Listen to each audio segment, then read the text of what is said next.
My name is Gail Anderson, and I'm 33 years old. At my own wedding, my family handed me a gift box. And when I opened it in front of 120 people, it was completely empty. My mom smiled while I stared into all that nothing. She had planned it. She wanted the whole room to watch. But the empty box wasn't the cruelest thing that happened that night. And it wasn't the thing that changed my family forever. What my grandmother slipped into my hands 20 minutes later did that. Snorts, and what my mother nearly did when I opened that second box at the head table, I will carry with me until the day I die. Welcome back to Calm Drama Stories, where we sit with the quiet moments that remake a family. The ones that happen at kitchen tables and wedding halls, not courtrooms. If stories about dignity and standing your ground speak to you, drop a comment, and be sure to subscribe. Let me back up, because a box doesn't stay empty by accident.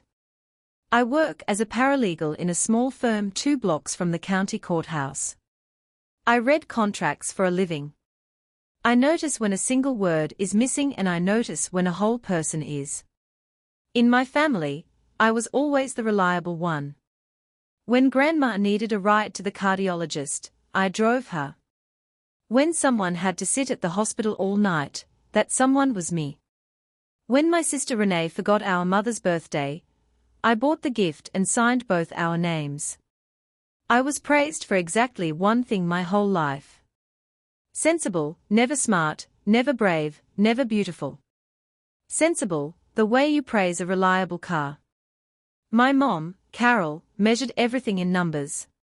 And I learned young that love in our house came with an invoice attached. You earned your seat at the table. You paid for it in usefulness, and the bill was never marked paid. I got very good at paying. I brought castles to funerals of people I barely knew. I remembered every anniversary. I answered the phone at 2 in the morning, and I never once asked why it was always my number they called. Somewhere along the way, I made myself a quiet promise, the kind you don't say out loud. I thought if I just did enough and did it perfectly, one day it would finally be enough. I never let myself finish the sentence. Enough for what exactly? I didn't want to know the answer because I already suspected the box at the bottom of it was empty. I just didn't think my mother would gift wrap it and hand it to me in front of everyone I loved. Then I met Danny Marsh, and for the first time, nobody was holding a calculator. Danny is a lineman. He climbs poles in ice storms so that the rest of us can keep our lights on, and he has the hands to prove it. Rough and warm and steady. We met when a transformer blew on my street, and half the block went dark for 2 days. He was the one still working at 11 at night when everyone else had gone home. I brought him coffee because it was cold, and he thanked me like I'd handed him something rare. We talked in the dark for an hour. He asked me questions nobody had asked me in years. Not what I did, but what I liked. Not what I was worth, but what made me laugh. When I told him I was a paralegal, he didn't ask how much it paid. He asked if I liked the people. On our 3rd date, he fixed my neighbor's porch light and refused the $20 she tried to press into his hand. That's just how he is. He sees a broken thing and he mends it. And he doesn't send a bill. The first time he looked at me, really looked, I felt something I had no name for. Then I placed it. He was looking at me like I was already enough.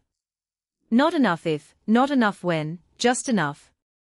I had spent 31 years auditioning for my own family. And this stranger in a hard hat had cast me in the part on the first day. I loved him before I let myself say it. And I already dreaded one single moment. The moment I would have to introduce him to my mother. The engagement dinner was at a restaurant my mother chose specifically because the prices weren't on the website. There were 14 of us. My mom had made a seating chart, which should have been my first warning. She put Danny at the very end, right beside the little folding table where Renee's daughter Sophie and 2 cousins were coloring on paper placemats, the kids' table. She did it with a smile, the way she does everything cruel, so that if you object, you're the one making a scene. Danny sat down without a word, and started teaching 9-year-old Sophie how to draw a house that wouldn't fall down. Halfway through dinner, my mother asked him across the whole table exactly what a man in his line of work brings home in a year. She said it sweetly. She called his job climbing poles like he was a squirrel. My aunt laughed. Renee laughed a bit later, the way she always follows our mother, half a second behind and twice as loud. Danny answered the number plainly, no shame in it, and my mother repeated it back slowly so everyone could hear how small she thought it was. I opened my mouth. Under the table, a hand found my knee and squeezed. Not D-wise. I looked over and my grandmother Ruth, 84 years old, was quietly folding her napkin and standing up. She walked the length of the table past the empty chair beside my mother and sat down next to Danny at the kids' table. She asked him about ice storms. She asked him if he was ever scared up there. The whole table went quiet. That was the first crack of light I'd seen in 33 years, and I didn't understand yet why my grandmother, of all people, had chosen his side.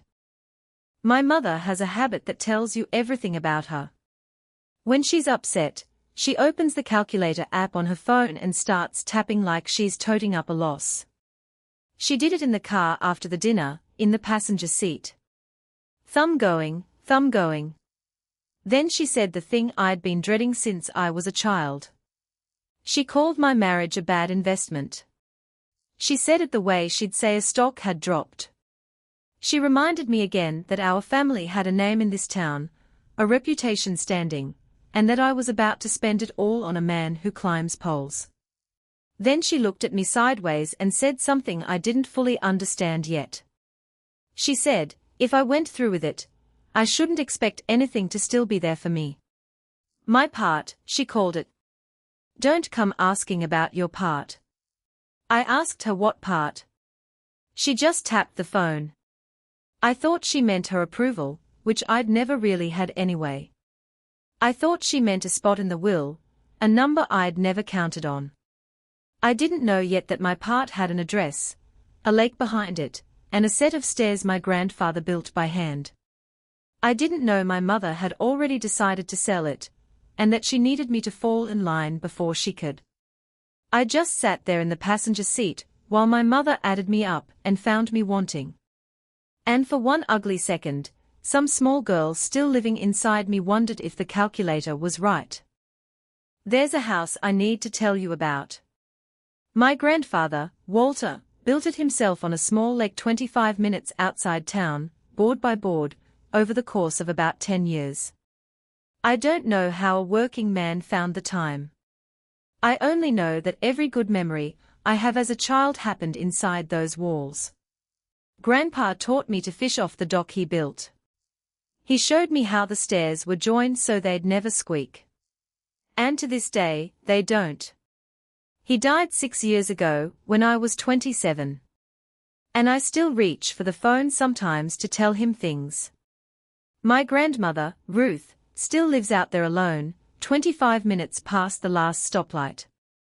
And I drive out most weekends because somebody should and because I want to. 2 weeks before the wedding, I stopped by my mother's house to drop off some papers and I heard her on the phone in the kitchen. She was using her business voice, the smooth one. She was talking to a real estate agent about the lake property. She used the word cleared out. She said the word dated. She was selling my grandfather's house, the one place on earth that still smelled like him, like sawdust and lake water and coffee.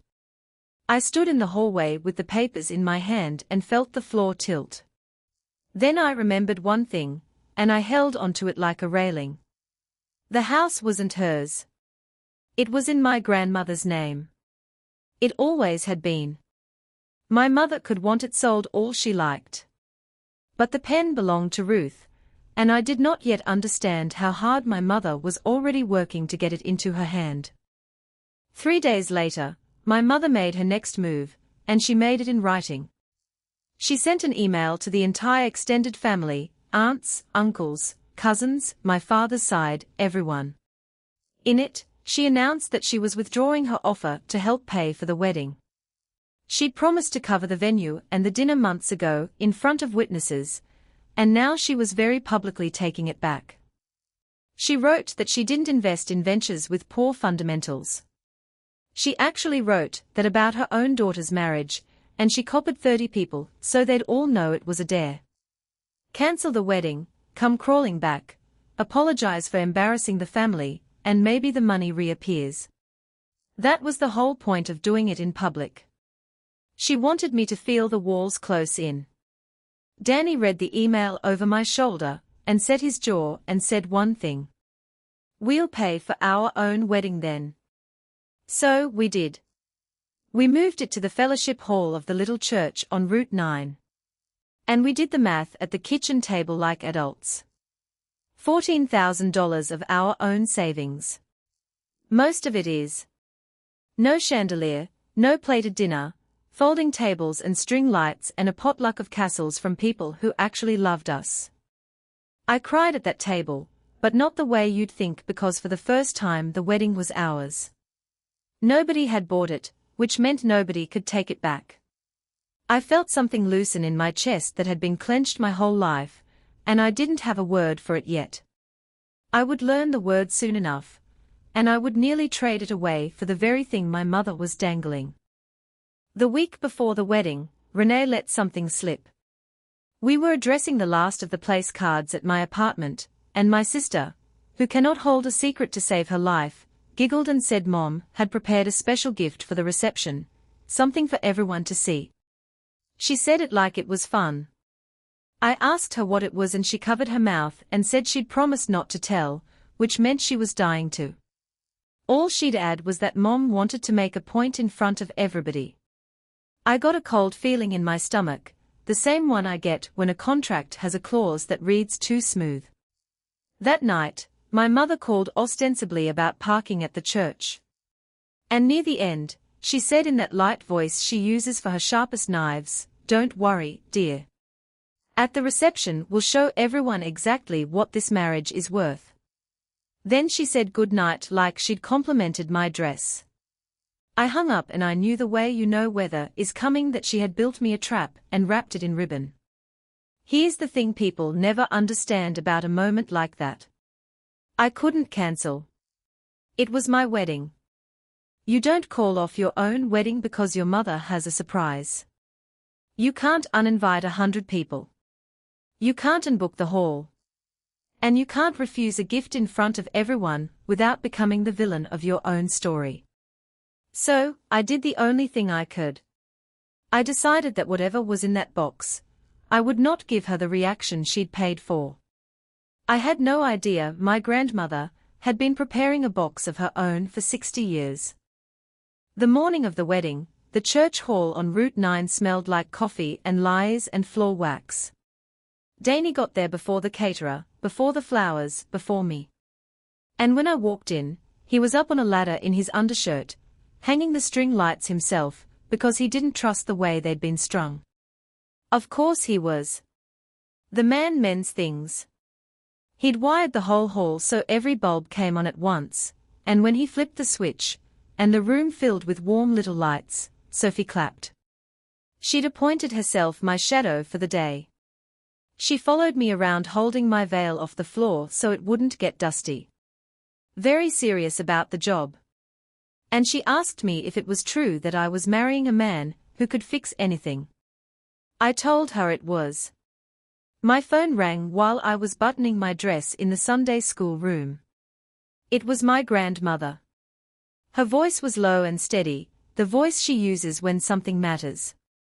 She said she was coming, no matter what my mother had arranged about rides, and she'd find her own way there. Then she said something that made me stop with the button half done.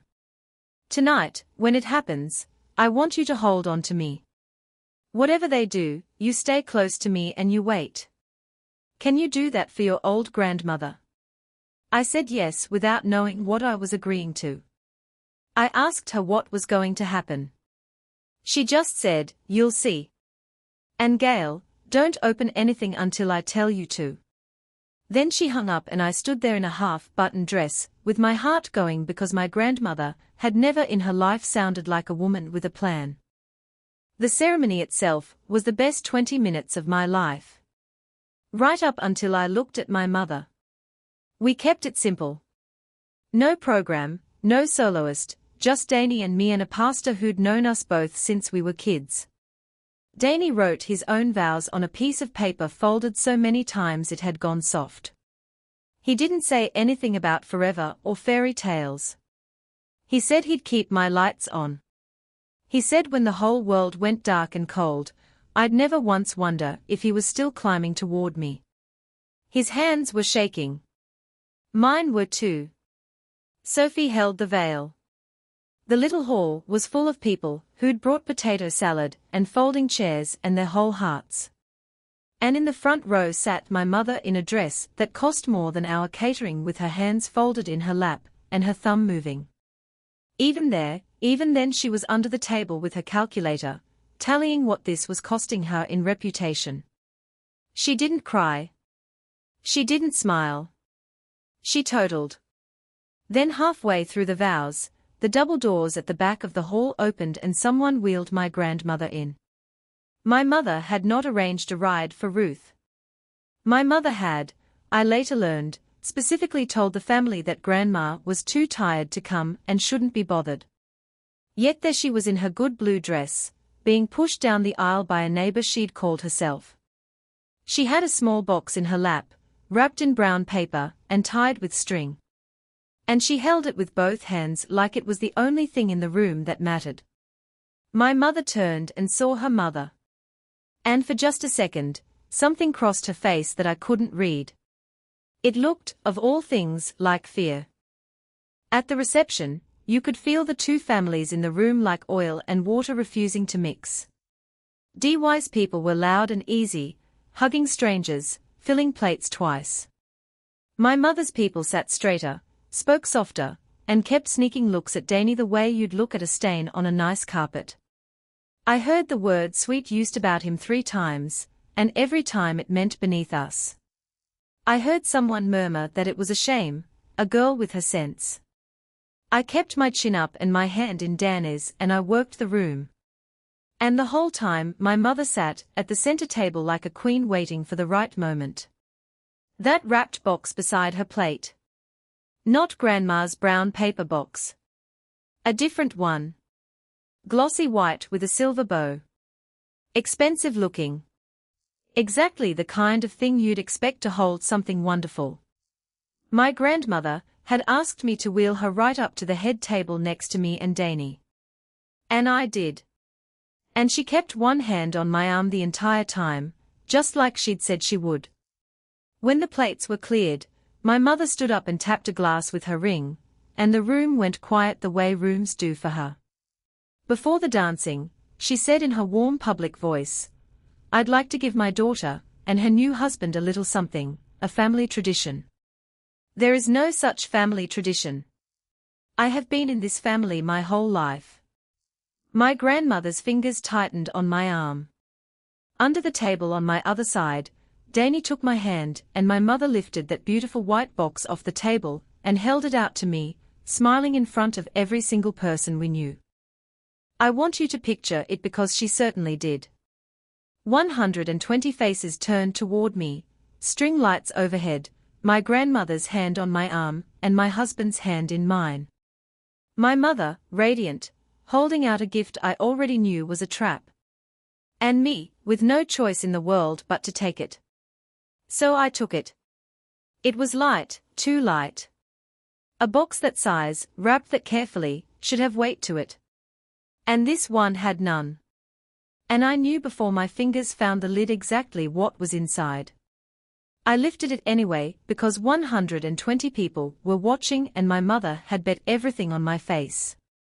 Inside was nothing. White tissue paper folded around empty air. Not a card, not a coin, not a note. Just the inside of an empty box, staring back up at me. And into the silence, loud enough to carry to the very back of the hall, my mother said the words she'd been sharpening for weeks. "That's all your marriage is worth." The room laughed. Not everyone, but enough. My aunt laughed and my cousins laughed. And Renee laughed her half-second late laugh. And the sound of it went through me like cold water. My mother stood there glowing, waiting for me to crumble because the crumbling was the gift. The crumbling was the whole point. And I looked down into that empty box and I understood something I'd spent my life not looking at. She hadn't given me nothing.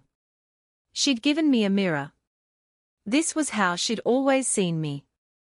Sensible, useful, and finally fully worthless. The only person in that whole loud laughing room who wasn't laughing was Sophie, 9 years old, staring at her grandmother with her mouth open. And under the table, on my arm, my grandmother's old hand went from resting to gripping, and I felt her lean in close. My grandmother pulled me down toward her by the arm, gently, the way she used to when I was small, and she had a secret worth telling. Her mouth was right at my ear.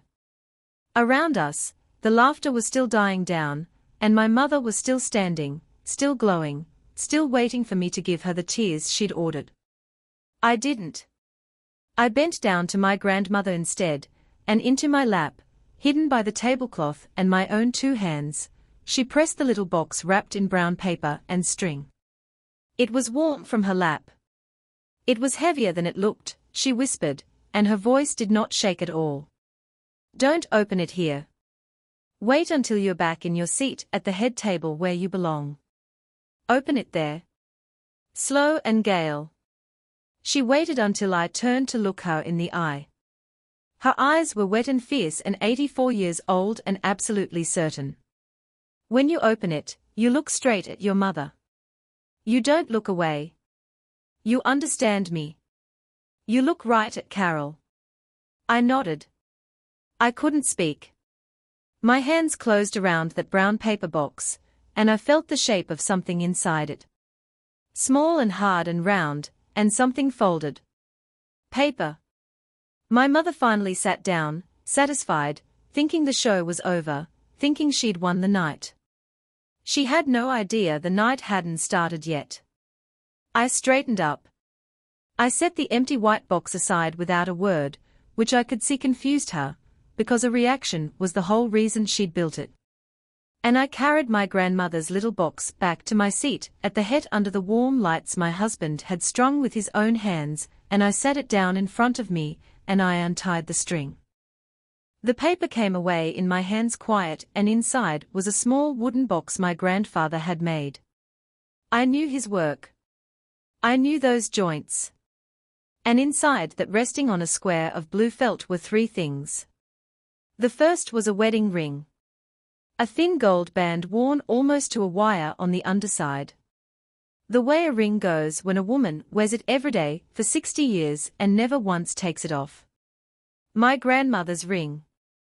The second was a small brass pin, dull and green at the edges, stamped with the seal of a pipe fitters and plurs union, and a number underneath. The third was a piece of paper folded in quarters. And when I opened it, I saw my grandmother's handwriting. The loops she learned in a schoolhouse 80 years ago. It was short. It said, "Everything this family has, he built with these." They called him nothing. He was the richest man I ever knew.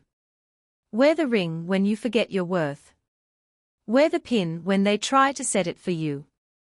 And then at the bottom, underlined once, the line, "I have never forgotten." They said he was worth nothing. He built everything you're standing in. I read it twice. Then I did what my grandmother told me to do. I looked up and I looked straight across the reception at my mother. And Carol, who had been laughing and glowing and accepting congratulations for her clever little joke, saw the wooden box open in my hands. She saw the brass pin catch the light, and her face went white all at once, the color dropping out of it like water out of a cracked glass. She half rose out of her chair, her hand shot to the edge of the table. For a second, I thought she was going to stand all the way up and cross the room and take it out of my hands. She caught herself.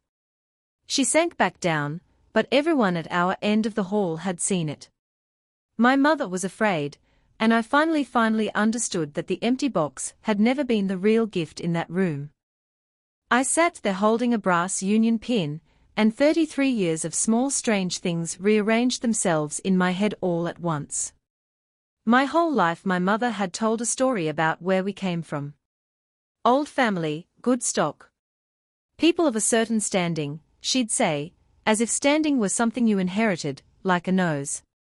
But nobody ever said what my grandfather actually did. I'd never once heard the word for his job spoken in her house. When I was little, there had been a photograph on the hallway wall, a man in workclothes with his sleeves rolled up, grinning next to a length of pipe.